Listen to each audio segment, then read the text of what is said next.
Hello and welcome. You're watching BW Business World's special broadcast on the International Women's Day. I am Utkarsh Agarwal. While there has been a change, there's no doubt that the automotive sector still lags behind other sectors as it seeks to redress its gender imbalance. Well, women have made inroads in the marketing and sales roles, but the women still are lagging behind the manufacturing and technical roles. Now, to discuss the field challenges, I'm joined by three strong independent women. I'm joined by Sakshi Viz, CEO and founder of Miles, Akansha Bhargava, CEO of PM Relocations, and Mehreen Gandhi, Managing Director of M1. Thank you all for joining us here. Before I begin, start asking you about your journeys. Sakshi, I'll begin with you by asking about, as I mentioned in my introduction, that we see very less women in the manufacturing and engineering roles. What do you think is the challenge, and how do you see this? Thank you, Utkarsh, for the question. I think one of the things that we need to understand is that from the time that we have started, automotive as a sector was, a mainstay, and because it was manufacturing and it was a hard job, it was something that was considered to be the requirement for women. I do see a considerable amount of change now happening even in manufacturing. I mean, I'm sure we've heard of MG Motor, which has created an entire manufacturing unit where I think close to about 60% of their workforce is actually all female. And they have utilized and upskilled a significantly large workforce to really start working in the manufacturing facilities.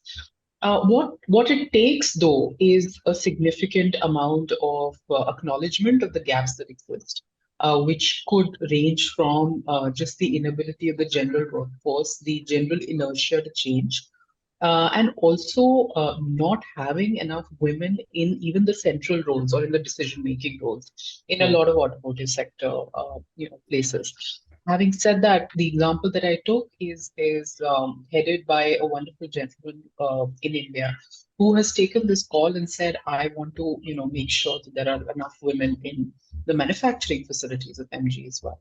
So I think that that change really requires somebody to pick up the stick and say, "No, sorry, and I don't accept that women cannot work there," because I mean, obviously they can. There are enough examples across the globe. So yeah. Okay. Akansha, what do you think? As Sakshi mentioned, that there has been a change, but do you still think that women fear while taking the manufacturing and engineering roles? I think I sort of agree to an extent that, of course, we've evolved a lot from where we started. Like, I mean, I've been in the industry for 17 years as an entrepreneur. Back in 2007, awareness was very limited in the way people looked at normal sense of business. Women were supposed to do things that were conventionally owned by them, like, which people sort of relate them to do better. And it was very rare that the unknown route was taken. However, I think as time has moved, we have become, I think, more aware of the sense that today women, if you put them into center of any role, they sort of can turn things around very quickly because of the multi-dynamic nature they are from. So I think the acknowledgement is definitely happening. However, so much to do because there is still that hesitance of picking things which are not very conventional, and also lack of I think benchmarking out there. You often have heard people saying that this is the person done this and hence you can look up to that, but very rare you will find women who in the past have done things. So it's obviously, I would say our generation is very responsible now to take that baton and set a benchmark. So I think it's changing, but for sure, when you hear people, entrepreneurship today, you still have that hesitance. But yes, I think women and young girls are looking to move into the unconventional zone now, be it anything, in fact, not just manufacturing, engineering. Okay. Mehreen, as Akansha mentioned, that the young girls now have started taking the roles. You are very young, so what motivated you to take this role, and how did you start your journey? So actually, I have set up a manufacturing unit. So we make seat covers. for cars. And the thing that it's not about how I started. I was always around cars, so I didn't know women are not associated with this field. Like I am from that, slightly privileged. I can say I'm one of the privileged girls who didn't have to face these kind of issues that I now see, of course, and I know that a lot of women are, there's lack of awareness. They don't have access to education. So when I run a proper factory, so like we have more blue collar there, and women are not given like they don't know about their rights. So that is something that really needs to be worked on, because women need to be told that this is something you can also do. Women, I feel they hesitate because everyone says that it's a man's job, which it's not. Like I have always worked on cars very hands on, and it's not that women can't do it. So the hesitation comes from the society more than the women themselves, because if they're told to not do this job. They're told that you're supposed to do something else. This is not your field. And I still face this from a lot of my colleagues, a lot of people. They do, pass comments, and they don't realize how badly it can affect the generation to come also. You can't stop them from getting into this field because it's considered to be a man's job. So there's a lot of education that has to happen, not just for the younger ones, but for the generations that have been there. They have kind of made this and set the mindset. So they're the ones who will also have to actively change, and this will not happen overnight. Okay. Yeah. So Sakshi, I was talking to someone and someone said that young girls only are given like dolls to play with, while boys are given cars to play Yeah. with in the starting only. So that sets the mindset accordingly. So how did you start your journey? What was your journey like? Well, I think while it's true that young girls are given dolls to play with, and there's nothing wrong in dolls, and I think boys should be given some dolls as well, because I think it only makes you believe that there is a softness and femininity that all of us should be in touch with. But so my most fondest memory growing up has been, and my father was actually part of the automotive sector from the start of his career. And my most favorite memories have been each time we used to get to test drive different vehicles. Each time there was a new car that we had, and I actually have a very clear, memory of every car, its color, its make, where we went with it, what are the road trips that we took, and all of that. So that was really, sort of my introduction, if you may say, to the area. But I think the whole concept of saying that women should be given something and men should be given something else in order for them to believe what they're capable of, that's the mindset that we are struggling with. And you're right, I think we probably are struggling with. Only uh, the more educated, the more well exposed, the more liberal minds are sort of coming together and saying that maybe, and I have some friends who are just as easily making the pink and blue and rather gray rooms for all the kids and forgetting about the pinks and blues altogether. So I think that's a change that definitely needs to happen. But yeah, for me personally, it was all about the cars. It was all about having a sky blue Contessa Classic back in the day, and I used to love that vehicle. I still do. I wish we had access to that vehicle even right now. So yeah, that was really my introduction. Okay. Akansha, if I'm not wrong, you mentioned it's been 17 years you've been in the industry. So back then, what motivated you to start your role? How has your journey been?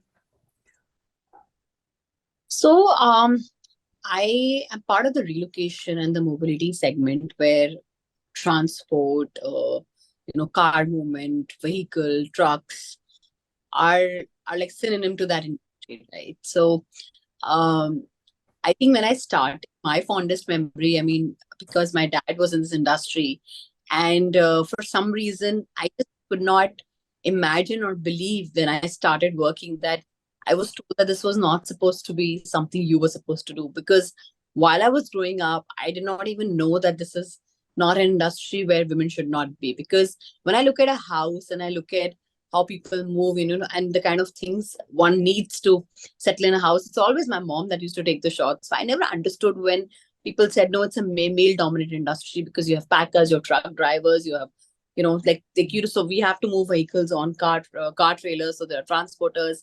So we basically deal with all levels of people. So I think my passion began from the time when I was, I think, 4 years old, and I used to go to my dad's office every summer. And when I started, we were a team of about 15 odd people in the office. And today we're about 700 people. And mostly, out of that, about 450 people are your blue collar staff, which is your, we have about 89 drivers and 15 helpers. And so we have like a huge team of truck drivers. And back then, it was sort of a very, very unconventional idea for someone to be in a business where you had to deal with these people on a daily basis.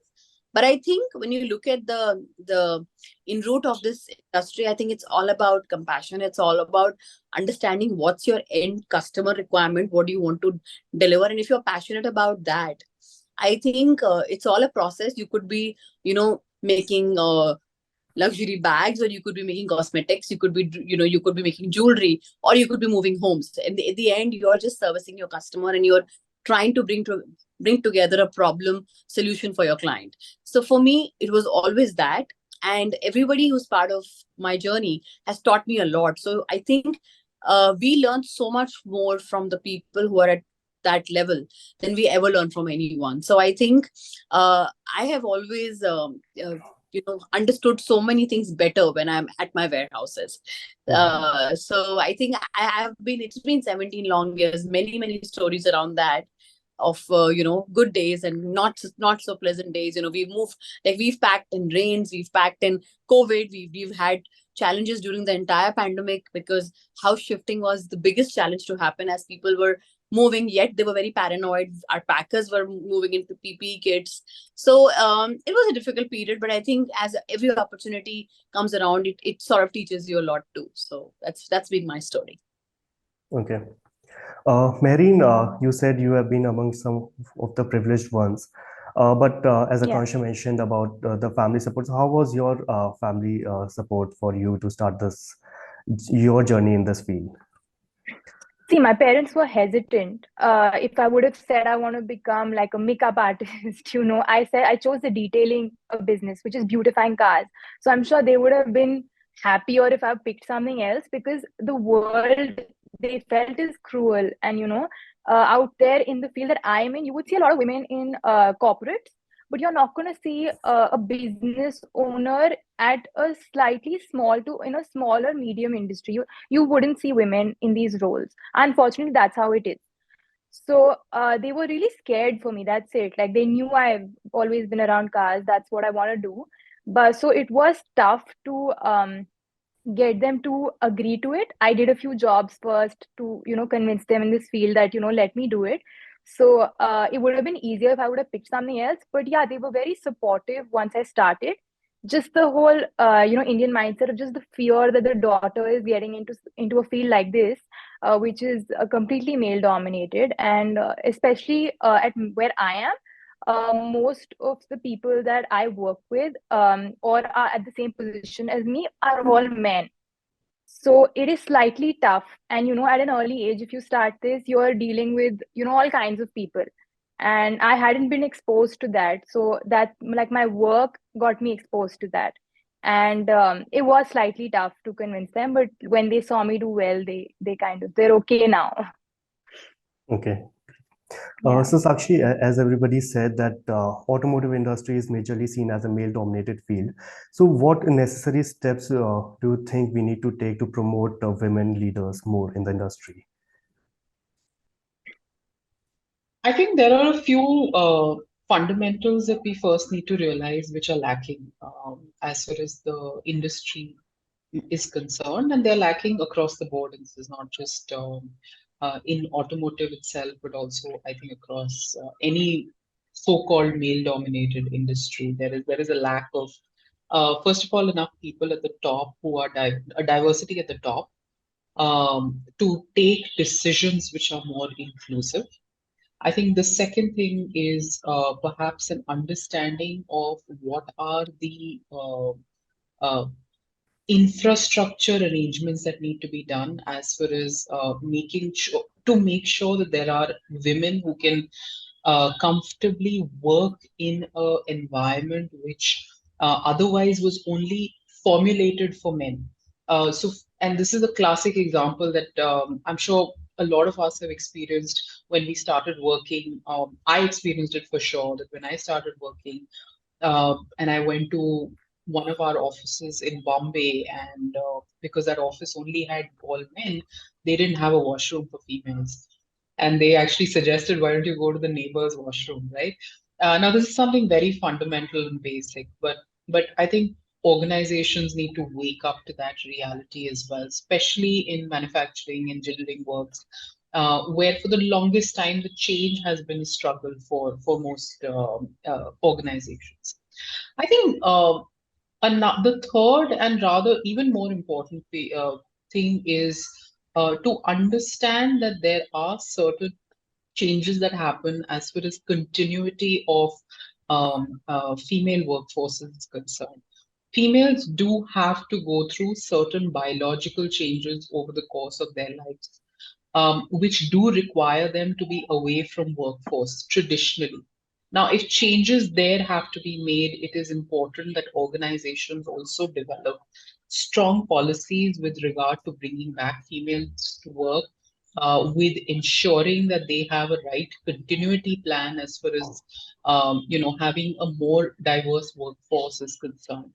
So I think those are probably the three things that I'd say need to be done. Okay. Akanksha, what do you think? What necessary steps do we need to take to promote more women in the automotive industry or the technical fields? Like she said, it's not just about automotive, but I think so-called every industry that sort of is termed as male dominated. I think it's not just at one level that you and I or an employer starts looking at things differently. It's an overall society mindset. When like Mary mentioned that when she started, her father was a little hesitant that would she be the right person to do it, not because she would not be capable. It was not the worry. I'm sure it was not the worry that she's not capable. She must be great and very capable. But the worry that will my child manage the whole stigma and the challenges that will come around with the fact that how you even trying to do this, right? So I think it's not just uh you know the people who are employing or the employers or the employees. It's families, to begin with. I think it's so important for schools, for that matter, to start talking about all kinds of things that women can do. Entrepreneurship today in schools which are more privileged, like private, they are obviously doing these things at a very different level. But I would say government schools and much lower levels, where it's important to start talking about examples, giving them a mindset to think that you're not just supposed to do an X and Y. You can take the route of Z, you can take the route of B, whatever you want to do. Take that route till you believe in that route. So if that belief system starts happening right from that level, I think by the time you get to a point where you have to decide what to do, you're so fearless that you really don't bother. So with time, you'll be able to break the shackles at many levels. And it's not even about starting. It's that even if you're successful and you have a child and you get married and at many levels, it's always going to be a question mark. What next? Are you still going to do the same? Do you still have the same energy? Would you be able to balance the both? So these are questions that are asked to women at many levels in their career, even if they've proved themselves over and over again. So I think we have to become fearless. There is just that one way to do things. Second, we have to absolutely believe in what we do, and then the world starts believing in you. I always believe that. Okay. Akansha, you mentioned about the marriage.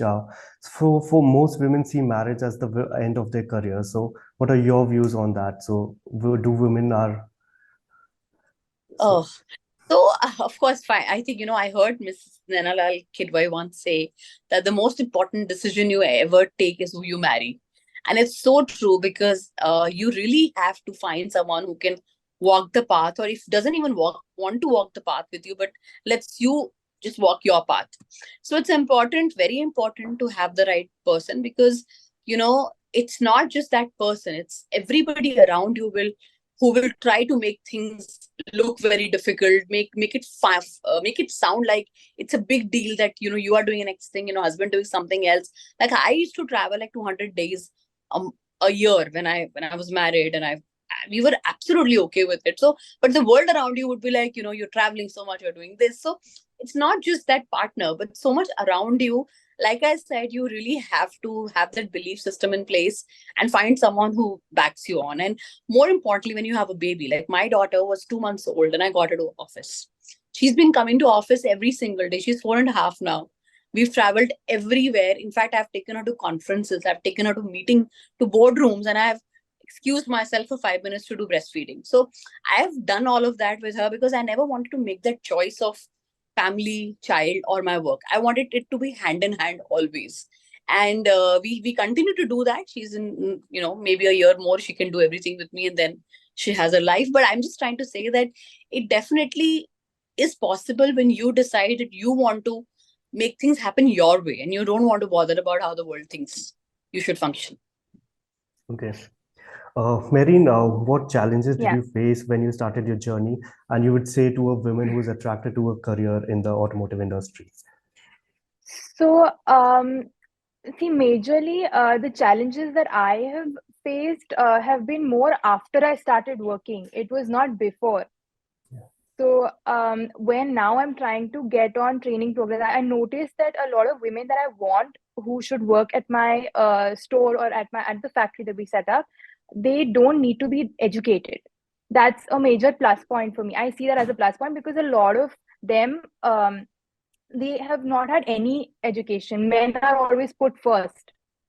Um, in these families, the men are the ones that are sent to school, even though it's free, but the women are told to stay home.